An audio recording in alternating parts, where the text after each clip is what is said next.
മുഖ്യമന്ത്രി ഇപ്പോൾ മാധ്യമങ്ങളെ കാണുന്നു. അതിലേക്ക് ആഭ്യന്തരം നടത്തുന്ന മുഖ്യമന്ത്രികൾ ശബരിമല കേസിൽ ഡി മണി ഒളിവിൽ പോകാൻ തുടങ്ങി ഒരുപാട് നാളായല്ലോ. പിടിക്കാൻ പോലീസുണ്ടോ? പിടിക്കാൻ പറ്റിയോ? സത്യത്തിൽ പോലീസിനെ തീർത്തും രാഷ്ട്രീയ വിരോധത്തിന് ഇരയാകുന്ന, പോലീസിനെ തീർത്തും രാഷ്ട്രീയത്തിന് വേണ്ടി ഉപയോഗിക്കുന്ന, രാഷ്ട്രീയ പ്രേരിതമായിട്ടുള്ള കാര്യങ്ങൾക്ക് വേണ്ടി ഉപയോഗിക്കുന്ന നടപടിയാണ് ഇപ്പോൾ കേരളത്തിൽ നടക്കുന്നത്. ഫോട്ടോ ആണ് ഉണ്ടാക്കിയത്. അപ്പോൾ അത് ശരിയാണോ? അല്ല, ഞാൻ ചോദിക്കുന്നത് AI ഫോട്ടോ ഉണ്ടാക്കിയ നടപടി ഉണ്ടെങ്കിൽ ഞങ്ങൾ പറഞ്ഞല്ലോ നിയമപരമായി അത് എല്ലാവർക്കും ബാധകമല്ലേ? എല്ലാവർക്കും ബാധകമല്ലേ?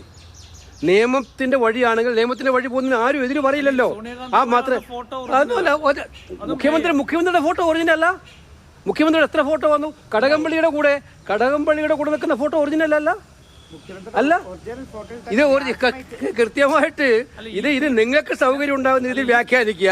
ഇതിനകത്ത് മനസ്സിലാക്കേണ്ട കാര്യം, പോലീസ് എന്ന് പറയുന്നത് നിങ്ങൾക്ക് രാഷ്ട്രീയമായി ഉപയോഗിക്കാൻ വേണ്ടിയിട്ട് ഉള്ള കാര്യമല്ല.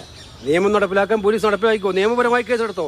ഇനി അങ്ങനെയാണെങ്കിൽ തന്നെ ഭാഗത്തിന് വീട് വളഞ്ഞു പിടിച്ച് ആക്രമിക്കാൻ, അത് കൊലക്കേസിലെ പ്രതിയാണോ അദ്ദേഹം? ഒളിവ് പോയിട്ടുണ്ടോ എവിടെയെങ്കിലും? എന്താണ് നിങ്ങൾ ഉദ്ദേശിക്കുന്നത്? ഇതിനകത്ത് വ്യക്തമാണ്, നിയമപരമായിട്ടുള്ള നടപടിയെ ഞങ്ങൾ ആരും ചോദ്യം ചെയ്യാറില്ല. പക്ഷെ അതേ നിയമം എല്ലാവർക്കും ബാധകമാവണം. ഈ കടകംപള്ളിയായിട്ടുള്ള ചിത്രത്തിൽ മുഖ്യമന്ത്രി മൗനം പാലിക്കണം. അതെ,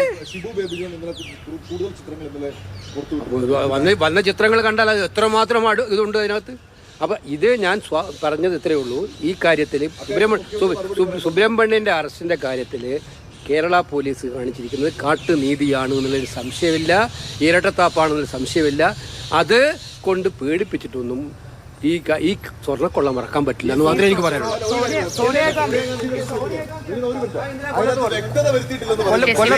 നേരത്തെ എന്നാ നടന്നത് പറഞ്ഞുതരാ കൂടിക്കാഴ്ച. അപ്പൊ ഞാൻ ചോദിച്ചോട്ടെ, മുഖ്യമന്ത്രിയെ കൂടിക്കണ്ടതും കടകംപള്ളി കൂടിക്കണ്ടതും എന്താ കാര്യമാണ്? ഇപ്പൊ ഇതിനകത്ത് ഞങ്ങൾ വ്യക്തമായിട്ട് പറഞ്ഞു. പിന്നെ ഞാൻ ഇന്നലെ പറഞ്ഞത് കൊല്ലത്ത് പറഞ്ഞു, സോണിയാഗാന്ധിയെ കൂടിക്കണ്ടത് കൊണ്ടാണല്ലോ പൂറ്റിക്ക് ഇത്രയും വലിയ പരിവേഷം കേരള സർക്കാർ കൊടുത്തത്. കേരളം ഭരിക്കുന്നത് നിങ്ങൾ, ദേവസ്വം ബോർഡ് ഭരിക്കുന്നത് നിങ്ങൾ. ഇക്കാര്യത്തിൽ തൃശ്ശൂരിലെ പണം വാങ്ങി മേയർ പദവി നൽകി എന്നുള്ളത്